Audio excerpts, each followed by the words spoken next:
Hi, today I'm reviewing the NYX Can't Stop Won't Stop Foundation, and today's video is brought to you by... Hi guys, this is Sarah from No BS Beauty, and I just want to remind you that I purchase all the products I review with my own money, and I'm now proud to offer these airless jars. And any support of purchase of the airless jars go to help keep the No BS Beauty channel independent.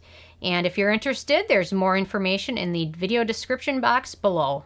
Thank you so much, guys. So, NYX has recently released their Can't Stop Won't Stop makeup collection, which includes a foundation and a primer, and I'll be reviewing the primer as well tomorrow. But I first wanted to come to you with the review of the foundation because the collection comes out, I believe, tomorrow. So anyway, hopefully I can help you make out a decision on whether or not to pick it up. So I'm going to let you guys know my thoughts on it based on my Sarah score scale.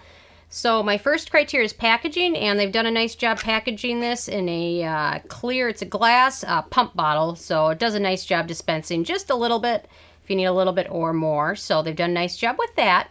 My second criteria is alcohol, and this does not contain any denatured alcohol, which is always a good thing. My third criteria is fragrance, and this one is fragrance-free as well. So if you have sensitive skin, you don't have to worry about any fragrance in this. My fourth criteria is manufacturing location, and this is made in China, so I'm not as big of a fan in cosmetics that are made in China just because there's a little bit higher likelihood of contaminants getting into it. If you remember anything about the Chinese dog food issue, I had a dog that was affected by that, so a little leery of cosmetics and things that are going to go on your skin from China. So, and that is why, just in case you're curious. So my fifth criteria is ease of use. And this one is a little bit trickier if you have dry skin. The shade I have is vanilla, so it's way too light for me. But anyway, if you have dry skin, I found that after application, it's just ended up looking cakey on my face. So I actually was going to wear it for the video, and I rinsed it all off because it just didn't look very good. So if you have dry skin, you're going to really need to moisturize and hydrate and use a hydrating primer, and hopefully have a little bit better results. But I found using it with their new primer was just okay. It worked a little bit better with their new primer that goes with this.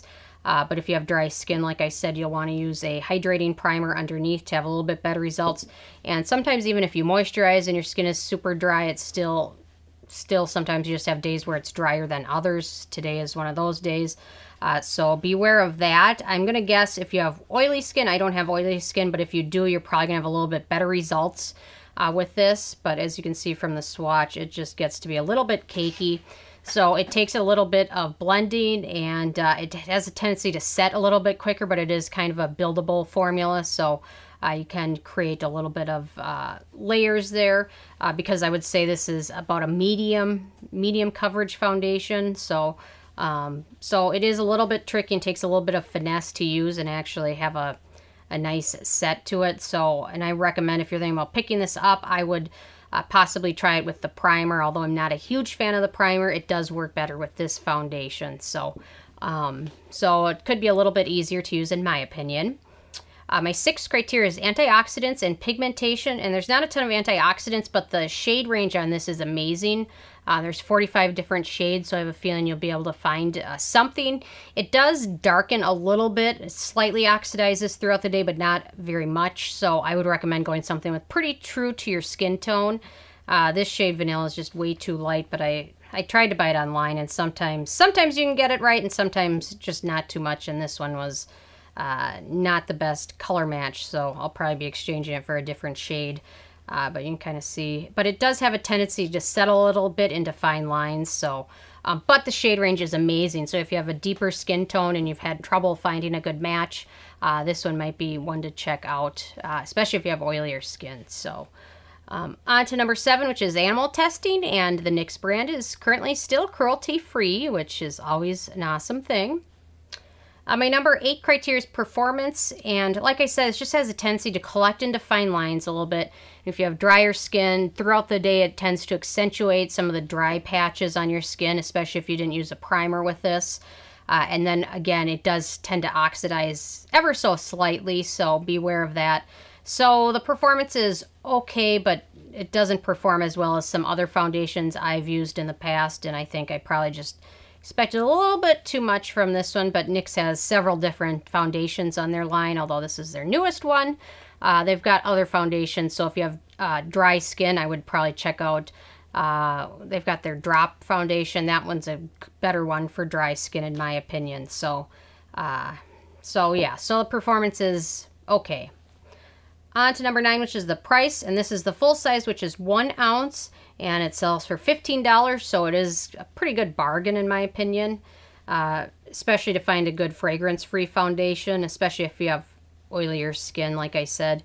I would tend to recommend this for someone with more oilier skin, a little bit younger, someone that doesn't have a lot of fine lines because it does collect in those, and someone possibly has a deeper skin tone so you can find a good shade of one of their 45 colors.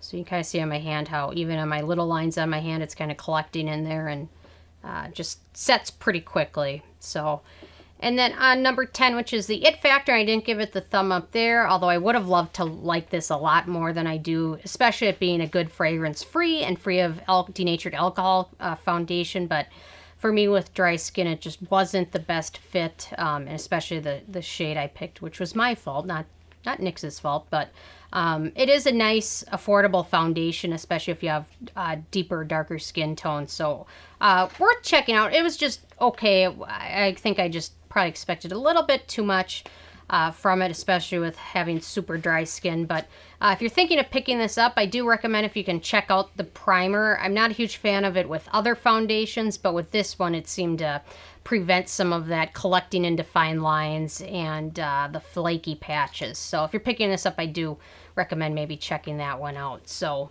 overall, this got a 6 out of 10, which is about average. It's okay, but they definitely could have done more things to make it a little bit more friendly for those with drier skin. But moisturize, moisturize, moisturize. That's about all I can say about that. So anyway, I'm interested if you guys have had a chance to check this one out yet or not, and if so, what your thoughts were. So leave a comment. I love hearing from you guys.